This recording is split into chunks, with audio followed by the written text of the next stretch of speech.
Doing anything for the first time, you're bound to make a mistake. But when it comes to buying your first home, those mistakes can add up. Today, we're going to go over the 5 most common mistakes that first-time homebuyers make. So the first and most common mistake that first-time homebuyers make is skipping over pre-approval until the very last minute. So what pre-approval is in a nutshell is, say you want to buy a house for $100,000 and you only have $20,000 to put down. That means you need to have a loan for $80,000. And that's what you can get pre-approved for. So now, in a more realistic pricing, because $100,000 in San Diego especially doesn't ever happen. So say you want to buy a house for $700,000, and that's what you feel like you can afford and you can feel comfortable spending. So you go look at houses, and then you're ready to write an offer on a house, and you go to get pre-approved, and then instead of $700,000, you get approved for $6,000. And you might have just wasted weeks or even months of time. And the opposite effect of that is, say you go to write an offer on that house, the $700,000 house, and you get approved for $1 million. Maybe you could have been looking at homes for an even better price. So with that, getting pre-approved as your number one first step before anything else is one of the best ways to make an anti-mistake that most first-time homebuyers do make. So another big mistake that most first-time homebuyers make is not understanding hidden costs. So when you look into buying a home, say it is $500,000 and you want to do a 20% down payment on that. So I think off the top of my head, the math on that would be $100,000. So you think that, and say your mortgage is $5,000, is going to be your cost. $5,000 a month and $100,000 for the down payment. Now, what most people tend to forget is there's a couple other hidden costs, not so hidden, but people don't think about, that also come along with that. So number one is fees to close. That normally for the buyer is going to be 2 to 5% of the purchase price of the home, and for the seller about 8 to 10. Now another one is taxes. We all know what that is. Another one is HOA fees. Another one, appraisal fee. And the list can go on, but there's a lot of hidden costs that you need to put into your budget. And most people don't really do that. They'll see what their mortgage is and say, cool, we're comfortable spending $5,000 a month. And then they don't realize after taxes and HOA fees and maybe other things like maintenance or things of that nature, they could be spending $6,500 a month and maxing out their budget over their budget.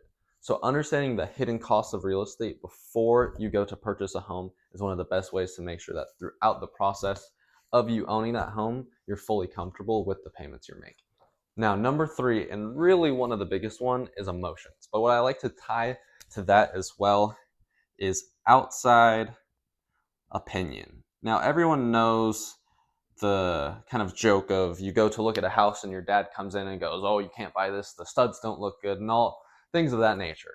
But the overall idea is buying your home, especially your first home, is going to be a very emotional roller coaster. You're going to be happy, you're going to be stressed, all of the emotions, and making sure that they never get too out of check is one of the best things that you can do, because when you have too much emotion, you're not going to be able to really articulate yourself well in the decisions that you're going to be making. And when it's one of the biggest purchases you'll ever make in your life, unless you buy another more expensive home, you want to make sure that you're fully present and aware throughout that process. So making sure that you do everything in your power and having a team around you who can corral the emotions that will come up, and that is normal, but making sure that they don't go too far and making sure that you keep that in control is one of the best things that you can do to not make the mistake of being overly emotional when it comes to buying your home. Now, number 4 is the inspection, rather skipping the inspection. So what a lot of people will do is they'll look at maybe a roof inspection and they will see that it is $1,000 or however much it is. It depends on the house and the state and all those things. So let's just say it's $1,000. A first-time home buyer, most likely you're going to want to save as much money as possible. And you look at that like another expense, kind of going back to the hidden fees, and you're like, I don't want to pay for that. But the thing is with a roof inspection or any other inspection, is you're paying $1,000 now to make sure that in 3 years, you don't have to replace the entire roof and maybe spend 50 grand. So with that, making sure that you don't skip the inspection, make sure that when the professionals are telling you what inspections you should get, make sure you do a little bit of cost now to make sure that you save a lot of bit of cost later. Now, number 5, and my favorite one, is hiring a realtor, or at least making sure that you do it as soon as possible. Reason being is as we go through all of the mistakes, so the pre-approval, a good and well-connected realtor can put you in contact with their favorite lender or multiples of lenders, making sure that you get your pre-approval and save as much money, because with the pre-approval, lenders can give you different rates in different terms, so they can save you money and make sure it's on better terms for you. With the second one, they can make sure that you understand all of the hidden costs, and they can show that budget to you and allow you to really understand what you're going to be looking into as the full idea of the cost of home ownership. And with the third one, also, like I was saying, having a good team around you with the emotions is having a good realtor by your side. They can corral your emotions and let you know that this is okay, this is normal, because they've been through it, they've seen it, and they know what to do to make sure that you can get back to a level state.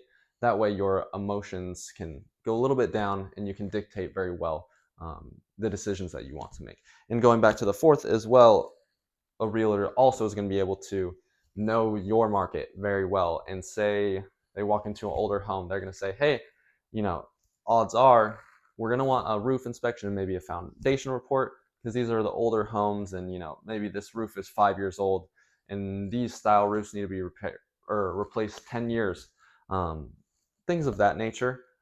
So making sure you have a realtor by your side as soon as possible, like pretty much right as soon as you're ready to start thinking about buying a home, getting in touch with a realtor is going to help you just make no mistakes, but especially allow you to make as little of the big mistakes as possible.